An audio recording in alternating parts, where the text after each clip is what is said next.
Olá a todos, é um prazer estar aqui com esse grupo tão seleto de colegas da reabilitação para falar um pouco com vocês no meio dessa pandemia, para que a gente possa nesse momento estudar um pouco, aprimorar os nossos conhecimentos em conjunto nessa troca de informações, para que a gente retorne plenamente depois que isso tudo passar e aí sim podemos oferecer um serviço de ainda melhor qualidade para os nossos pacientes. Eu sempre prezo muito pelo atendimento o mais simples possível.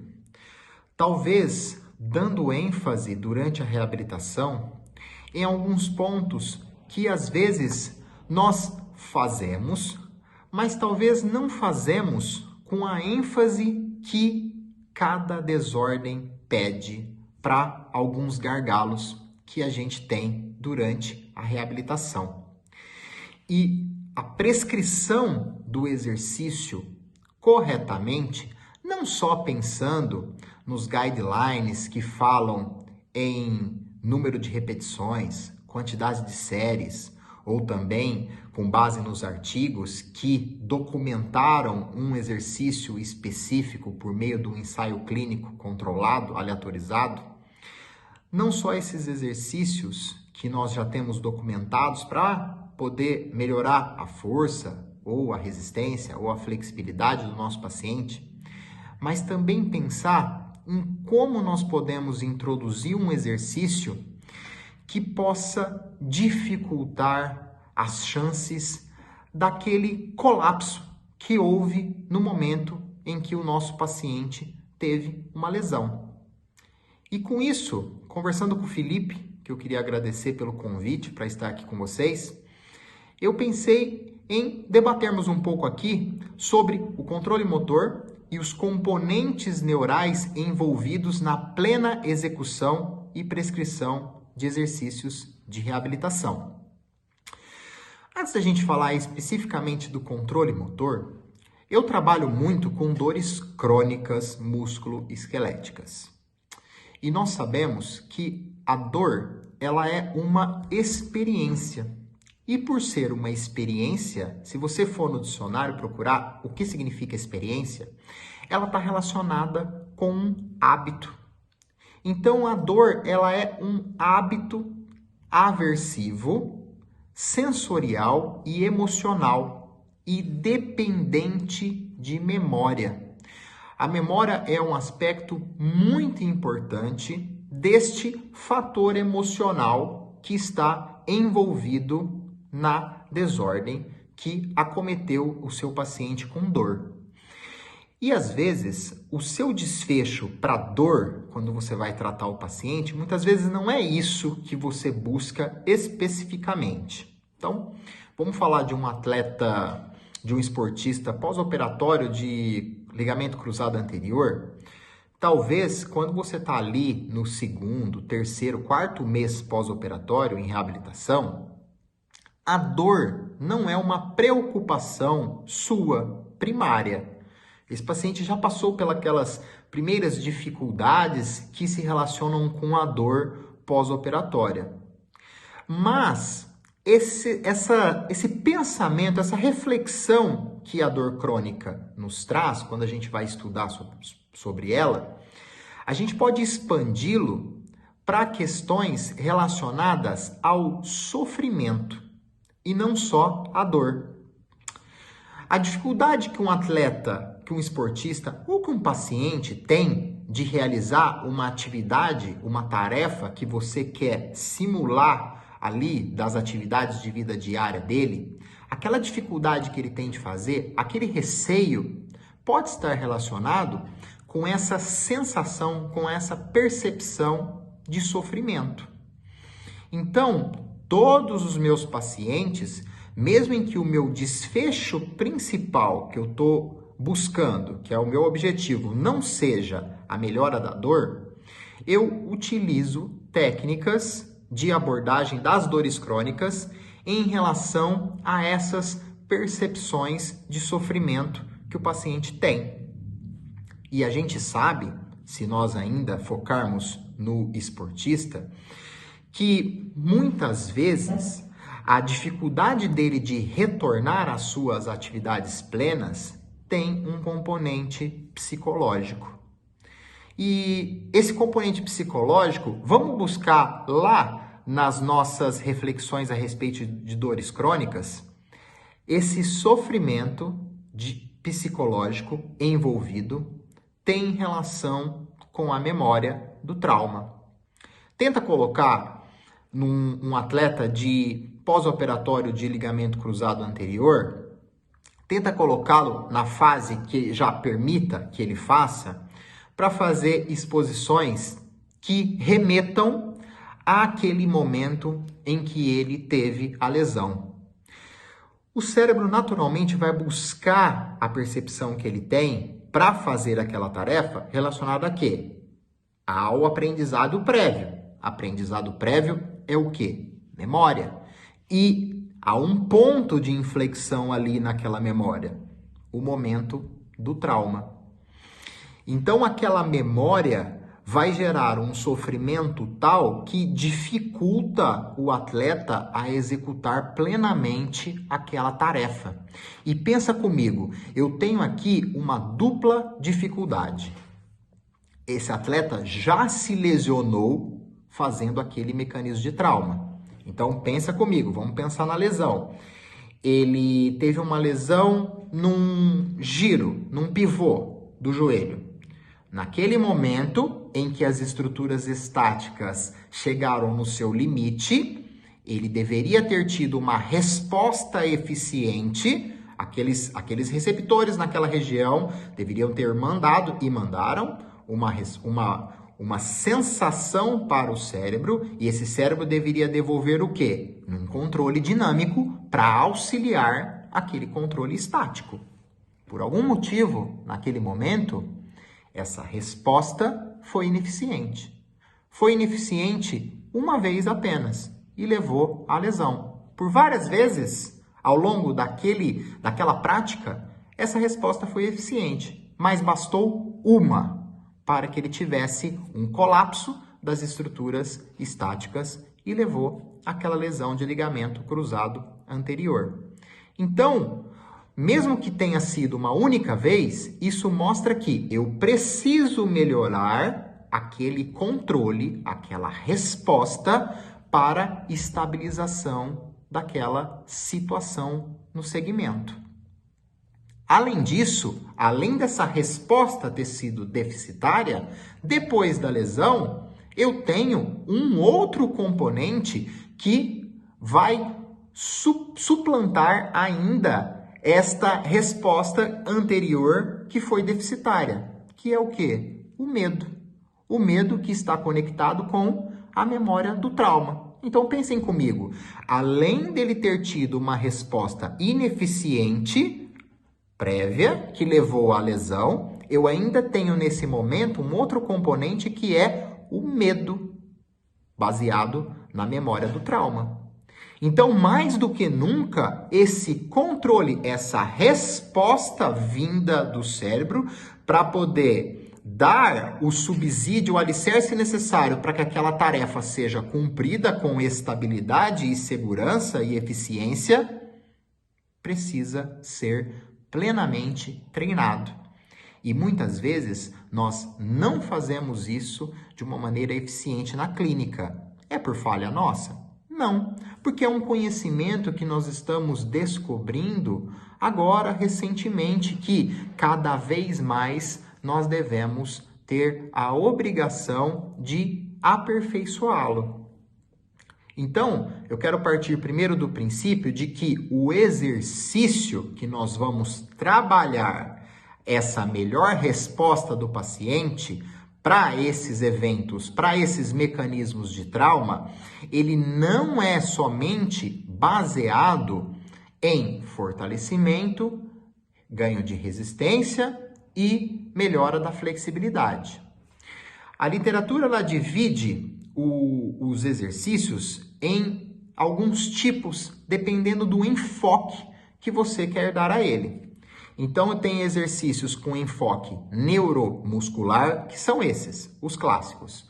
para ganhos de força, resistência e flexibilidade. E isso nós temos os guidelines que nos mostram qual é o número de série, repetições, como nós vamos periodizá-los. Além dos guidelines gerais, nós temos também aqueles exercícios que foram estudados pontualmente. Por exemplo, os exercícios nórdicos. Os exercícios nórdicos foram documentados de que ele vai ser exposto por tantas semanas, por um número de séries específicos e número de repetições específicos, dependendo do ponto em que a gente está da periodização dele. Então, isso são exercícios com enfoque neuromuscular. Mas também, para a gente trabalhar também este sofrimento do paciente e melhorar a capacidade dele de responder com eficiência aquelas tarefas que podem gerar lesão, porque já geraram no passado, pelo menos uma, que levou ao que ele te procurasse, o exercício também pode ter outros dois enfoques. Um enfoque no sistema nervoso central, em que o meu objetivo é elevar o limiar de sensibilidade desse paciente, o limiar de dor, o limiar de sofrimento. Então, esse paciente tem uma dificuldade de realizar uma tarefa que anteriormente gerou uma lesão. Então, eu preciso levantar esse limiar doloroso ou limiar de sofrimento, se não for o seu enfoque especificamente na dor, mas eu preciso criar uma resistência melhor daquelas estruturas para que ela perceba que pode ser feita e que essa resposta tem que ser eficiente. Então, os exercícios com enfoque no sistema nervoso central, eles devem ter um pouco de desconforto para serem realizados. E o desconforto, ele não vem apenas daquelas sensações nociceptivas que sobem da periferia de lá onde esse paciente teve lesão. A gente sabe que o componente, a resultante para a dor ou para o sofrimento que a pessoa sente, ela não é só resultado da estrutura que está ou não avariada ou que está ou não com a sua capacidade depreciada. Ela também tem um componente de como essa pessoa interage com aquela tarefa. Um paciente pode ser mais resiliente a realizar uma tarefa que outra pessoa. Um paciente após uma lesão, aquela tarefa em que ele tinha uma boa resistência para performar, após a lesão, com aquela memória traumática, ele pode ter uma dificuldade maior. Então, não vai bastar apenas eu trabalhar força, resistência e flexibilidade.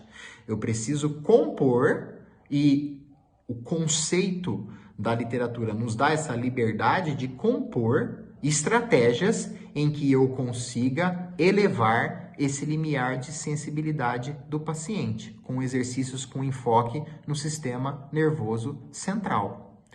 O outro enfoque do exercício, então nós já falamos de dois. O enfoque neuromuscular, para força, resistência e flexibilidade, e o enfoque no sistema nervoso central, em que eu quero elevar aquele limiar de sensibilidade do paciente, que às vezes, previamente, já era baixo, talvez com a lesão ficou mais baixo ainda. Ou se o limiar era alto, talvez com a lesão, pela memória do trauma, esse limiar acabou rebaixando. Nos mostra que exercícios feitos sem um pouco de desconforto numa zona indolor, talvez não atinjam os objetivos de encorajar esse paciente a realizar e dar plena eficiência nessa resposta. Porque durante as tarefas, principalmente após um trauma, esse paciente vai estar executando essas tarefas sob estresse. Então, ele precisa conseguir ter eficiência na resposta mediante o estresse. O estresse que pode ser uma fadiga durante um esporte, que normalmente é onde as lesões acontecem, que pode ser uma tarefa feita no dia a dia se for um paciente comum, sedentário, que não é esportista, mas em virtude da memória do trauma, dele colocar uma roupa no varal, esse paciente pode ter uma alteração na sua estrutura, no seu cognitivo, mental, que dificulte o estresse, dificulte ele fazer essa tarefa plenamente. Então é muito importante também nós desenvolvermos estratégias para aumentar esse limiar de sensibilidade. E o terceiro tipo de enfoque do exercício pode ser o enfoque no comportamento. Por quê? Logo após a lesão ou na instalação de uma desordem crônica, esse paciente ele pode ter uma adaptação nos seus gestos de uma maneira inicialmente protetiva, que depois pode se tornar uma adaptação disfuncional. Ele não precisaria mais daquela adaptação, porque a estrutura na periferia, talvez aquilo que gerou aquela sensação de dor ou de queixa já pode ter se resolvido, mas ele mantém aquele perfil mal adaptado.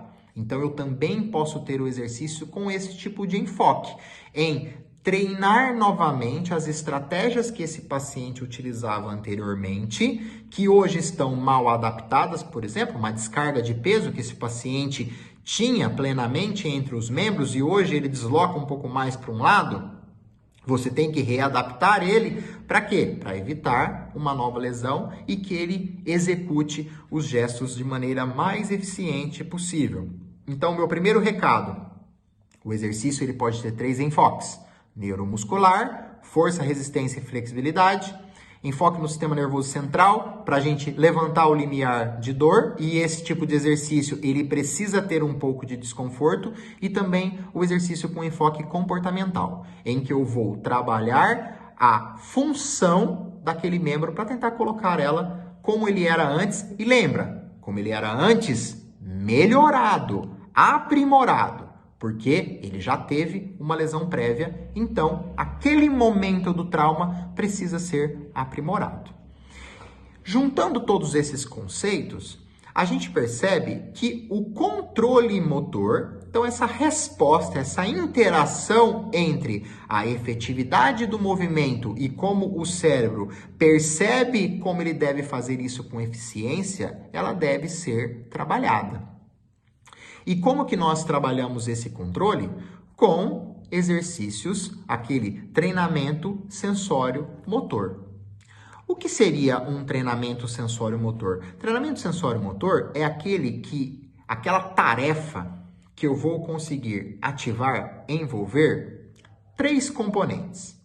O primeiro componente é o componente da medula espinhal, que tem a ver com a estabilização ali primária, inconsciente daquela região, daquele segmento ou daquela articulação. Então, a partir do momento em que eu crio um exercício que cause uma perturbação tal que não dá tempo nem de chegar até o cérebro, até o córtex, para ele responder com contração voluntária. Essa sensação passa na medula e ali ela já devolve com uma estabilização. Um outro componente envolvido nos treinamentos sensório-motores é o componente cerebelar, que está envolvido com equilíbrio e postura.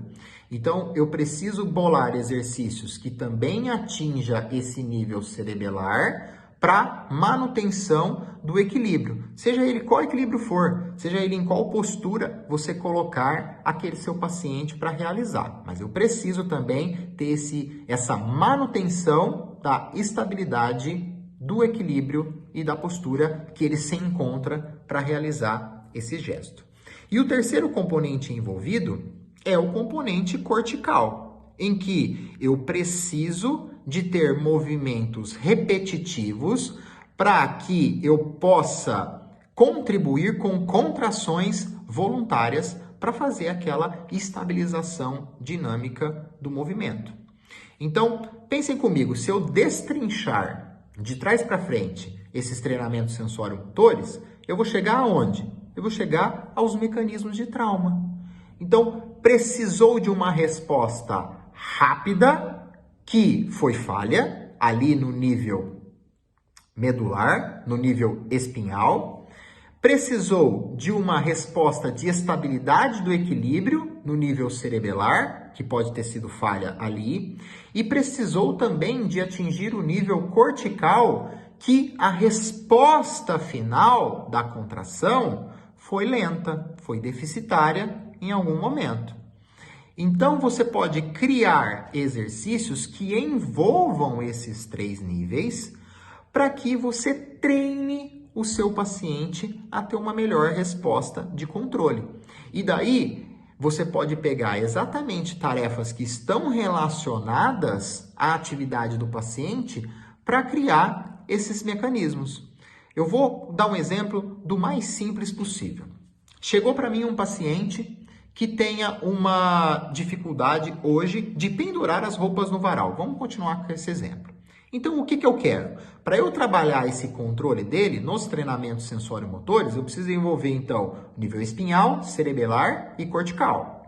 Nível espinhal, eu preciso de uma perturbação rápida, para que eu tenha uma resposta também inconsciente de estabilização rápida. Então, eu posso fazer uma tarefa dele pendurar roupas partindo da posição sentado e ficando de pé, fazendo esse movimento rápido. Então, eu estou tentando atingir com isso o nível espinhal. Para eu atingir o nível cerebelar, essa própria tarefa de levantar, talvez com um peso maior do que uma roupa que ele ia pendurar nas mãos, eu também cause uma perturbação. Para que eu possa ver um treinamento, eu preciso ter uma perturbação no componente cerebelar de equilíbrio. Então, ele precisa levantar um peso maior do que o que ele está acostumado para cumprir essa tarefa e atingir de uma maneira plena o nível cerebelar. E para eu atingir o nível cortical ali da contração voluntária repetida, eu vou fazer isso por várias vezes. Então, tá vendo que eu bolei um treinamento sensório-motor que tenta atingir os 3 níveis que preconiza-se para que eu possa ter um treinamento eficiente com tarefas relacionadas ao que o paciente necessita. E eu posso fazer isso desde um paciente sedentário, que tem tarefas simples no dia a dia, até um esportista que vive daquele esporte.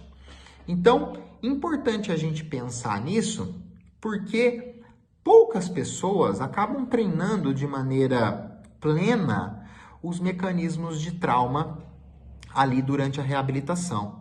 Normalmente, a gente está pensando, primeiramente, então eu preciso fazer com que esse paciente ganhe força para que ele tenha uma melhor aptidão física ao longo do processo de reparação daqueles tecidos e, com isso, ele está exatamente, a estrutura está exatamente ou o mais próximo possível de como ela era antes. E a gente não pode incorrer nesse equívoco, porque a estrutura pode estar o mais próxima possível do que era antes. Só que será que a execução está o mais próximo possível do que ela era antes? Será que a execução o mais próxima possível do que ela era antes é a ideal? Por quê? Esse paciente lesionou. Então, as estratégias que ele tinha cerebrais anteriormente se modificaram. Você vai criar novas estruturas musculares ali nos estabilizadores dinâmicos que ele não tinha, ou ele tinha, se nós não conseguirmos devolver no nível que ele estava muscular, ou ele tinha mais antes, ou então a nossa reabilitação criou uma estrutura ali na periferia melhor do que ele tinha. E no cérebro dele, nas conexões neurais para ele realizar aquela tarefa, ele tem na memória as conexões que ele tinha com as estruturas anteriormente, com as estruturas, com a arquitetura muscular prévia. E eu preciso refazer essas conexões. Então é muito importante. Às vezes, quando eu mostro alguma dica de exercício com um paciente realizando aquele mecanismo de trauma específico, as pessoas ficam, nossa, mas eu tenho medo de realizar isso. Você tem que fazer uma progressão funcional da dificuldade daquela tarefa.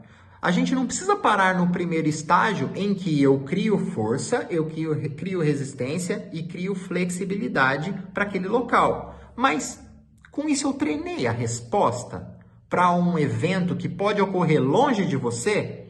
Por que ele não treinar esse evento junto com você em que o gesto está em primeiro plano cerebral? Quando eu digo o gesto está em primeiro plano cerebral, eu quero dizer o quê? Quando um atleta de futebol vai receber uma bola, ali é um atacante, vai receber uma bola do lateral, ele não está pensando na forma como ele vai atingir o objetivo. No primeiro plano cerebral dele está o quê? Eu preciso alcançar aquela bola. E aí ele usa as estratégias que ele já possui para alcançar aquela bola. Quando esse paciente está em reabilitação, eu trago o gesto para o primeiro plano e não necessariamente aquela ação final que fica em primeiro plano. Então nós conseguimos reformular a forma como esse gesto é internalizado ali naquelas conexões neurais. Nós conseguimos treinar isso. E as estratégias são criar exercícios, treinamentos sensório-motores que englobem os mecanismos de trauma.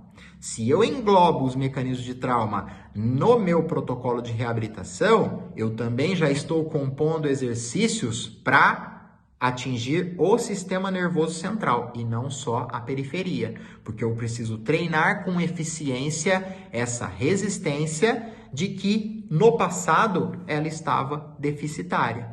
E vou aprimorar também o comportamento daquela execução, porque no passado, em apenas um momento que seja, aquele comportamento não foi eficiente. E após a lesão, ele vai ficar menos eficiente ainda, porque eu tenho junto o medo e a memória do trauma. Então a minha mensagem para vocês é: um dos gargalos das nossas reabilitações, seja para qualquer desordem, é treinar esta eficiência. Nós somos excelentes fortalecedores de músculos e manipuladores de articulações com as nossas terapias neurais. Com as nossas terapias manuais. Nós somos excelentes fortalecedores de músculo e manipuladores com as nossas terapias manuais. Mas precisamos também fazer essa integração entre a resposta do cérebro frente ao ambiente em que esse gesto vai ser executado e aquilo que vai ser executado plenamente pela periferia. Os treinamentos sensório-motores, eles devem ser adaptados ao longo da linha do tempo da reabilitação, de acordo com a fase em que esse paciente consegue realizar. Se ele ainda não está com uma descarga total naquele membro pela cirurgia, você consegue adaptar um treinamento sensório-motor, talvez sentado. Talvez um treinamento sensório-motor com ênfase no membro contralateral. O que me importa é que, à medida em que eu vou conseguindo evoluir naquela reparação da lesão, eu também vá evoluindo não só o fortalecimento, não só a resistência, não só a flexibilidade, mas também, à medida que eu vou construindo de novo aquele corpo, eu preciso adequar essa resposta para que lá no final ele esteja realizando mecanismos de trauma. Claro que controlados dentro da clínica, mas de maneira eficiente. Por quê? Ele vai voltar para o esporte. Ele vai fazer isso longe de você. Porque você não vai treiná-lo para que longe de você ele execute aquilo com segurança, sem medo e com eficiência. Na lesão de cruzada anterior, em torno de 20-25% dos pacientes não conseguem voltar ao nível pré por fatores psicológicos. E a gente fica pensando que fator psicológico somente o psicólogo vai resolver. Não, ele precisa de um acompanhamento psicológico se ele conseguir financeiramente bancar um. É essencial. Seria lindo a gente conseguir trabalhar médico, psicólogo, fisioterapeuta, nutricionista, esse conjunto de profissionais para entregar o paciente melhor do que ele era. Porque talvez ele não comia direito, talvez esse paciente não tinha um acompanhamento psicológico ou fatores externos também auxiliaram para aquele mecanismo de trauma ser tão avassalador. Só que nós, fisioterapeutas, temos a obrigação de entender que o exercício pode auxiliar também nessa reconstrução da parte cognitiva, mental e emocional, encorajando o paciente a fazer, tendo a certeza da fase em que ele está daquela reabilitação, que aquela tarefa que você quer promover, ela pode ser executada. E aí você vai passar essa confiança para o paciente via exercício.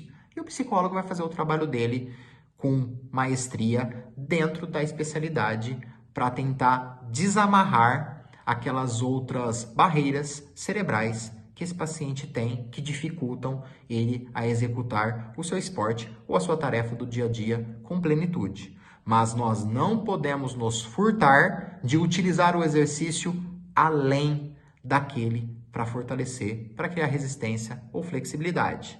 Pense no treinamento sensório-motor como a linha mestra da sua reabilitação. Ela tem que ir do começo ao fim. E à medida em que esse paciente vai ganhando estrutura, eu preciso, na mesma proporção, ir ganhando uma resposta eficiente. É isso que eu tinha para falar para vocês. Espero que tenha ficado claro. Lembre-se, bole um treinamento sensório-motor adequado para a fase de reabilitação do seu paciente. Eu sou o Rogério Liporassi e você, o que precisar, pode contar comigo. Um abraço.